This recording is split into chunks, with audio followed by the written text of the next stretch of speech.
more you learn about Thrive, you learn about relational connection circuits. And everything in life goes better when they're on. If you have your relational connection circuits online, you will be joyful, you'll be life-giving, everything works well. And it's challenging to keep them on all the time. Sure. To say it, an understatement, major understatement. And one of the kind of progressive challenges is the easier things are, and the better things are going, the easier it is to keep your relational circuits on.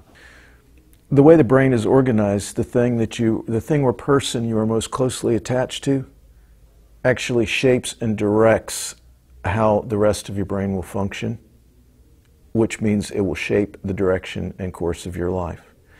In terms of the control center and right hemisphere of the brain, level 1, the thalamus and basal ganglia, what those things are most attached to, tend to steer and shape the way your brain develops, the kind of things you do, the kind of ways that you behave, the kind of ways that you act. Now, when Jesus said, love the Lord your God, it's not because he was ticked off at people that didn't. He's like, if you really want your life to go well, love God the most, because he's the one that you can trust most with taking care of you and the way your life is going to turn out. I mean, it's just simple. Jesus said this, and this is the brain science as to why that's so important. But when we kind of bring this whole subject up and say, do you know that your brain was actually created for joy, and you're actually starving for joy, because that's when your brain is in maximum health. So let's talk about health. You know, we look at it from just a viewpoint of a healthy life. So it disarms all the judging, the shame, because it really is about brain science, because God created the brain. He created us to function as one whole being, not disconnected, your brain doing something else and your spirit life doing something else. We're created after his image.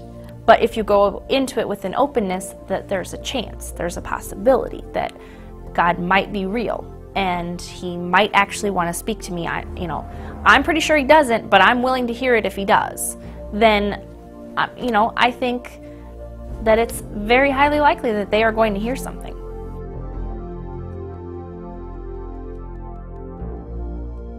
I really believed that I was bad, like completely bad.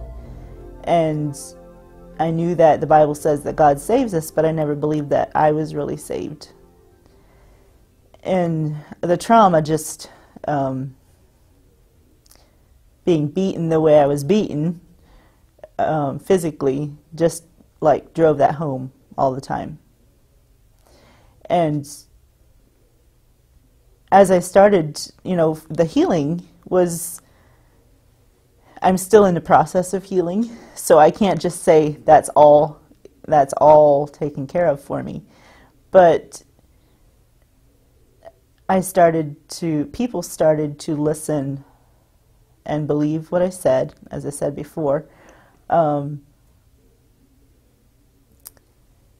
I started to encounter Jesus and have him speak into places where my beliefs were false. It's not the things that happened to me, it's the lies that I believed about myself and how they've affected my life, my marriage, my relationships with people, my finances.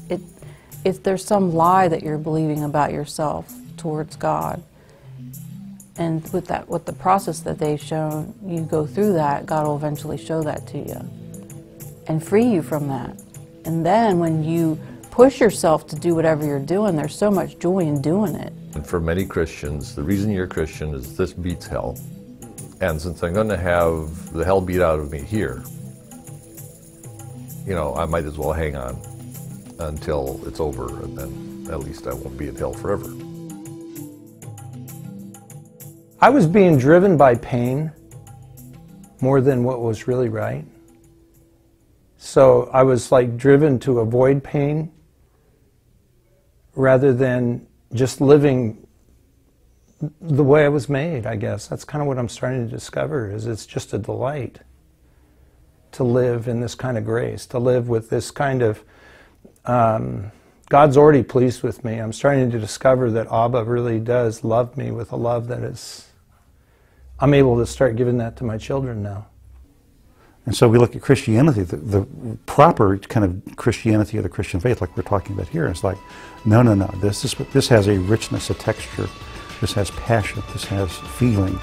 It has tenderness, proper anger at the right time. So it's like we have a very broad humanity that is required really for us to express the image of God. I mean, God didn't want us to get a lobotomy. And the Christian faith isn't about lobotomizing your heart, but living from the heart that Jesus gave you.